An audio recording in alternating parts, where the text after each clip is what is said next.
All right, I'm recording this on a Sunday, a day that I have off of school, and it is a day where I finally got to nap, and it felt amazing. I'm re-energized, and I'm ready to actually give y'all a quality episode of the Titans Rundown and not go through the motions this week. So let's get right into it. What's good, y'all? Welcome back to the Titans Rundown. I am your host, Micah McCamey, and in today's episode, we are going to be talking about preseason week 2. Skipping over joint practices because, again, Jim Wyatt was going through some stuff this week. Prayers up for him and his family on just the stuff that they've been through. He wasn't giving out practice reports, so there wasn't really like a definitive thing to say apart from Cam Ward had a bad day.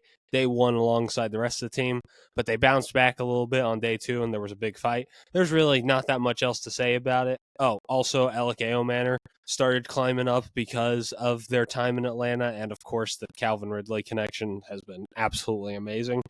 But anyway, so we have three big winners and slash positives and three big losers slash negatives. One really big loser, and I'm pretty sure y'all know exactly who it is. If you see me on Twitter or Instagram or whatever, you probably know who I'm saying whenever I'm talking about that. But even if you haven't been on there, you could probably take a guess judging by context clues about what the Titans community has been talking about over the past week. So, anyway, let's get into today's episode, starting out with the biggest winner of this week by far, and it was Cedric Gray.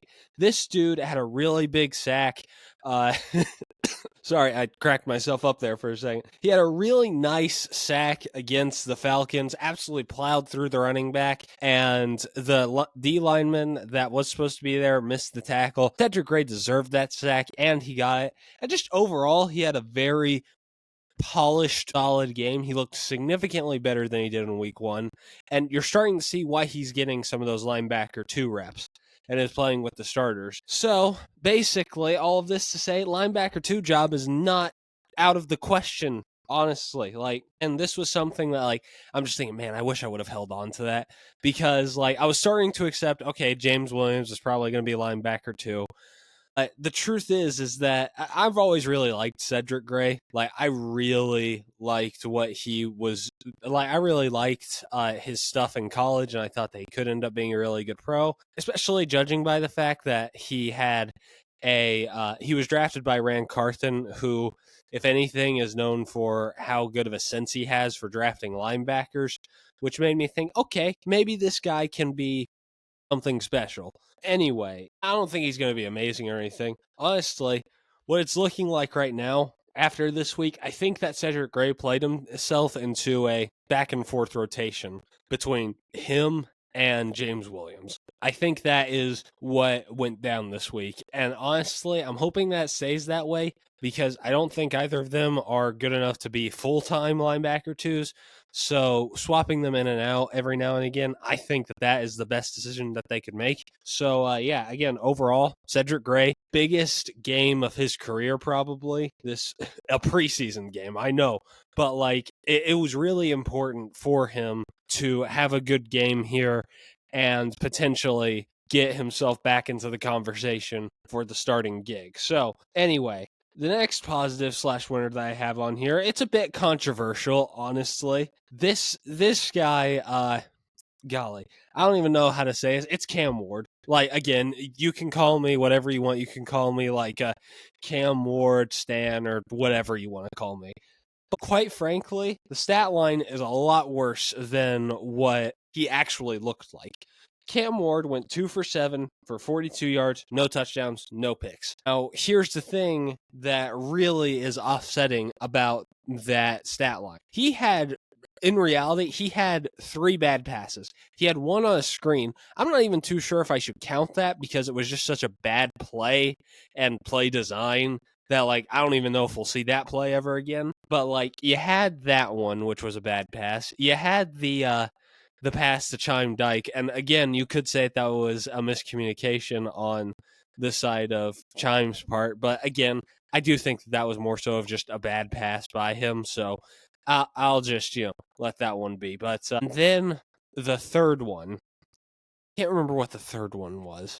I don't know, but there was a third bad pass somewhere in there, and I just can't remember which one it was.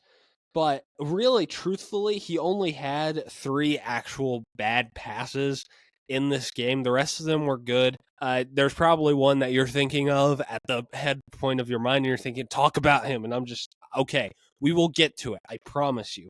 That will be the last subject in this episode, and I will go on a legendary rant about that dude. And not just about his play. But anyway, again, I thought Cam played pretty solid. And I think that most of it had to do with other external factors toward why he played bad, because I thought he looked fine, honestly. And just overall, I'm really excited to see him play some football this season, because I think no matter what happens with the coaching staff and with how the team is around him, I think he's going to end up at least developing into something solid by the end of the year.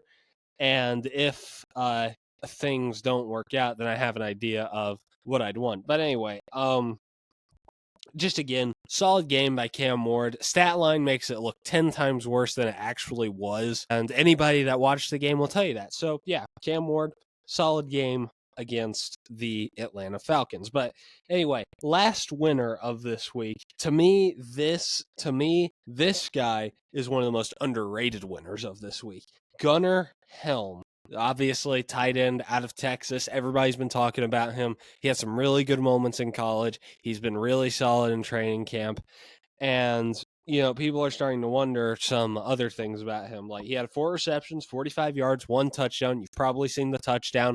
Absolute masterful work by Gunnar Helm on that catch. But anyway, again, he just had a really solid game, especially whenever for most of it, Kyle Allen was his quarterback. Sorry, not Kyle Allen, Brandon Allen was his quarterback, who, again, I still think is by far the worst of the backups that we have. Or by far the worst of the quarterbacks that we have right now. I actually really like Trevor Siemian, and I hope that he gets a chance with the second string this next week in preseason, so that way he can actually show, hey, I'm better than Brandon Allen. But anyway, no, but we need to start asking the question, though. Is Gunnar Helm the tight end one? That's a conversation that some people aren't ready to have. I get that. But, dude, he looked really good this week. And honestly, what we saw was that he was playing with the first team and Chig was playing down with the second team. It's making me wonder, is Gunnar Helm slowly pulling away as the tight end one? Also, I'm sorry for the coughing. I'll try and get that edited out. But if I can't, I'm sorry about the coughing. I don't know. I've been feeling a little under the weather recently. So anyway, going back to the tight end one conversation. Yeah, no, I think that he's got a really solid chance of winning this tight end one battle. And I think that it will prove that we have one of the better tight end units in the league. It's our most underrated thing, in my opinion. I think that Chig is a really good player I think that Chig is already a fine tight end as a starter alone, but I think that he would be like a top tier tight end too. And I think Gunnar Helm is going to be a lot better than people are expecting this year. Josh Wiley's a solid third stringer, and David Martin Robinson, if he makes the roster, is a really great fourth stringer who I think should get more credit than he does as one of these guys that's been making the roster. But anyway, again, Gunnar Helm, probably tight end one if I had to take a guess, at least at some point in the season. It's tough to say if he will be off the bat or not, but I do think that he will be tight end one at some point. Kind of like how I think Alec Manor will be wide receiver 3 at some point this season, maybe even off the bat after this week. But anyway, now we move on to the negatives, and you're thinking, oh, you're finally going to talk about him. You're finally going to mention this guy. Oh, wait, hold on, real quick.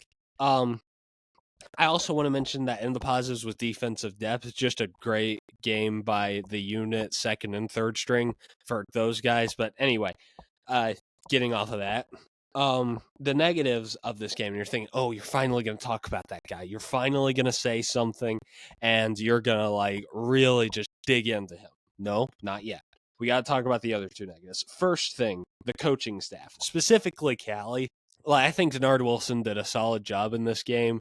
I mean, we got a pick 6. We forced we forced that and a turnover on downs. Defense was good whenever it needed to be. But like Callie, he just had weird play calling. Like I don't know how to describe it. Like it could have been like a lot worse, but it definitely could have been a lot better. A lot left to be desired whenever it comes to that, honestly. And also his play design was weird. That's not from me. That's from smarter people in the NFL community, like Kurt Warner hinted at it whenever it comes to the play design. And again, I thought I might as well mention that. But again, it was just like a weirdly called game by Callie. And it's weird because, like, I feel like I'm liking his play calling less than I did last season, which, first off, that's already a pretty decent red flag. But it's also like, I like his presence as a head coach more. Like, I feel like that he's developed a bit more of a leadership stance than he had last year. Well, it's this weird thing where it's like, I don't know if he's going to be, like, absolutely, like, really solid this next year as a head coach, and the team is finally going to like get back on track, stay competitive, and just do enough to keep him a job, or if he's just going to be really terrible. Like I can't tell, but I don't think it's going to be any in between. He's either going to be really good at his job and keep it, or he's going to get fired like halfway through the year. There's no in between. Like it's not going to be like, oh well, maybe he gets fired at the end of the. There's not going to be a reality where at the end of the season there's a debate over if he gets fired or not. It's either he's going to 100% keep his job and the Titans fans are united behind that, or it's that he's going to completely lose his job and Titans fans are united behind that. So going off of all that, there is a chance that Callie gets fired this year. That's the 100% truth, right? So the question now becomes, who do I want Borgonzi to hire as head coach? I really hope he doesn't hire either of the Chiefs' assistants. I want to start out with that because I don't think, like, Spags is one of the best defensive coordinators of all time, but he's not a good head coach. Like, that was already proven whenever he tried it with the Rams. And Matt Nagy is just not a good offensive coordinator or head coach. We've seen both of those things. So, like, I would be fine with them as, like, a one-off interview, like what we did with a couple of other candidates just to see, like, what they thought about specific schemes. But, personally, if you want my opinion, offensive mind, I want Joe Brady. I want Joe Brady bad. I was hinting at this earlier, but like if Cam Ward does develop into a solid quarterback by the end of the year, which I think that he will, I think Joe Brady is the perfect coach for that situation because Joe Brady is an elevator, right? That sounds weird, but like Joe Brady, he takes really good talent already and elevates it to a whole new level. This isn't like Vrabel where he takes like trash off of the practice squad and makes them into serviceable stars. I mean, like Joe Brady takes an offense that's already really good on its own and elevates it to a new level. Like Joe Burrow, for example, whenever he became the passing game coordinator, he was the glorified offensive coordinator that year. I think that we can agree on that. But like he goes in and is the glorified offensive coordinator for that LSU team. Joe Burrow was fine the year before that. He obviously was pretty talented. I think that was pretty obvious. But he took that talent and elevated it.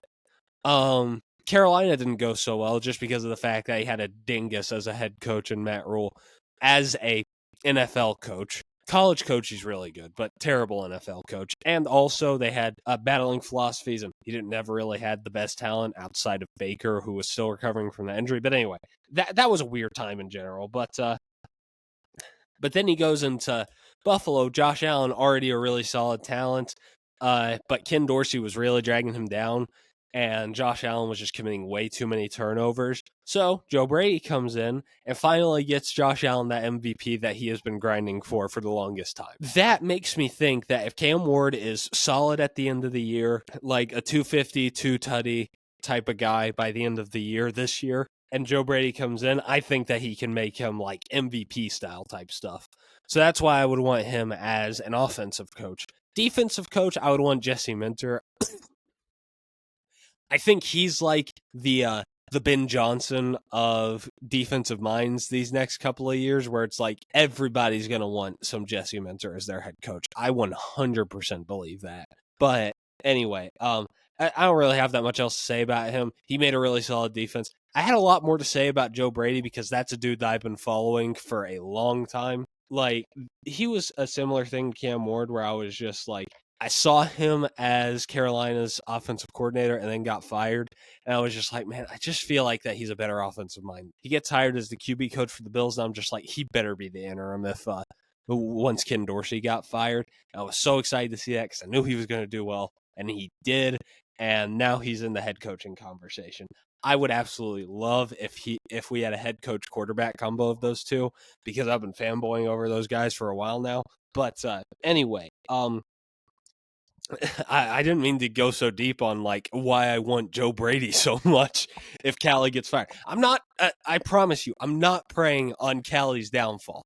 I just really like Joe Brady as a head coaching candidate, and I think whoever gets him is going to get a solid coach just overall. Anyway, golly, the next negative, you would have thought that I was talking about my favorite head coaching candidates. But anyway, going into the next negative, it's box score warriors. I'm going to keep this one brief because these guys don't deserve too much attention. So these guys were completely dogging on Cam Ward about like 2 for 7. He was so terrible and all this bull crap.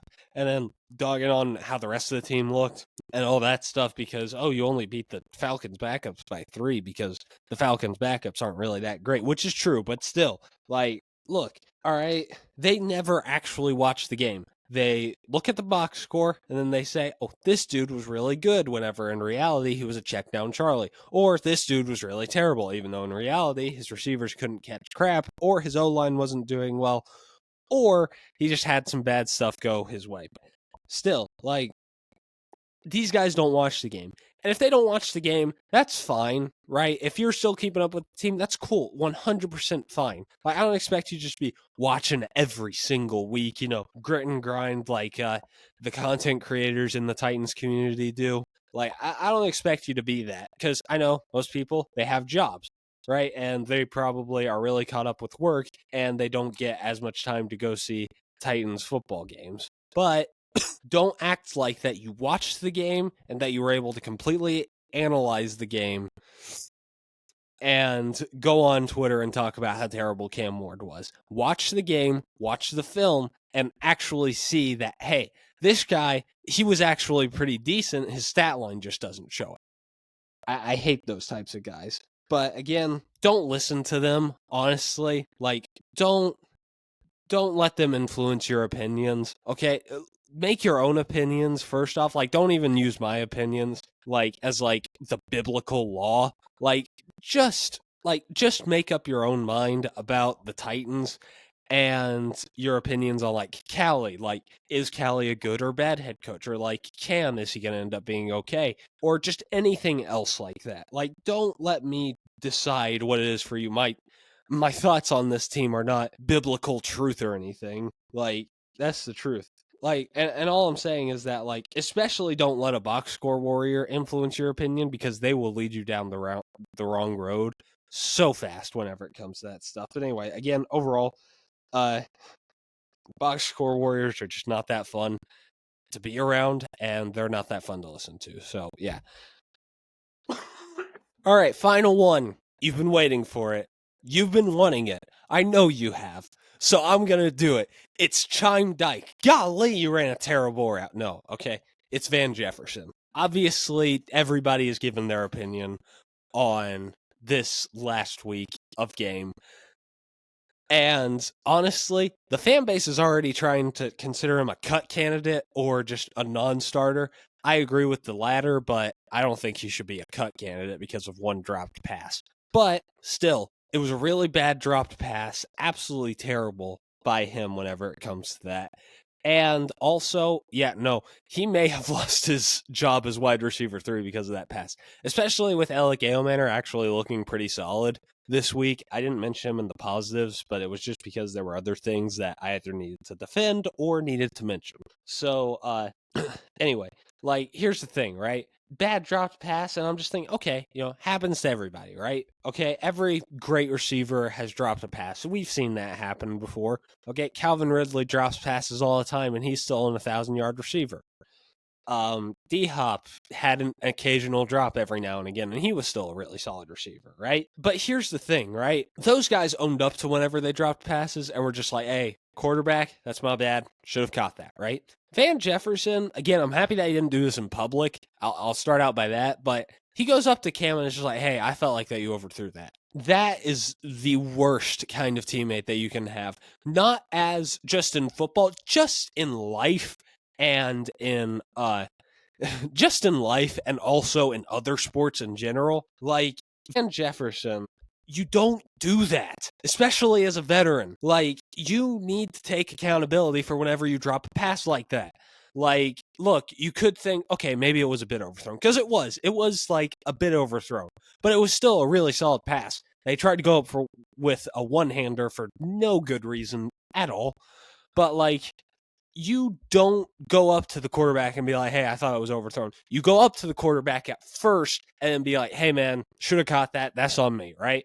And Cam Ward will probably respond with, yeah, you're good. I probably could have placed that in a better spot, right? Like, that is what you expect out of a veteran receiver. That's what you expect out of a rookie receiver. You do not expect them to try and use their veteran card on the number one overall pick at quarterback, right? And here's the thing, right? Cam Ward dealt with this with absolute class, right? Like, he was like, whenever he was brought up to the presser, he was like, okay, I didn't make the best pass there. It's still on me. Like, absolute class act by Cam Ward. But, like, dude, I'm so upset about the Van Jefferson thing because, like, that dude, like, why on earth do you feel the need to blame Cam Ward instead of just at least taking a little bit of accountability about it? And that reveals a lot about his character, and I think it reveals why he's been a just mediocre journeyman for his entire career, quite frankly.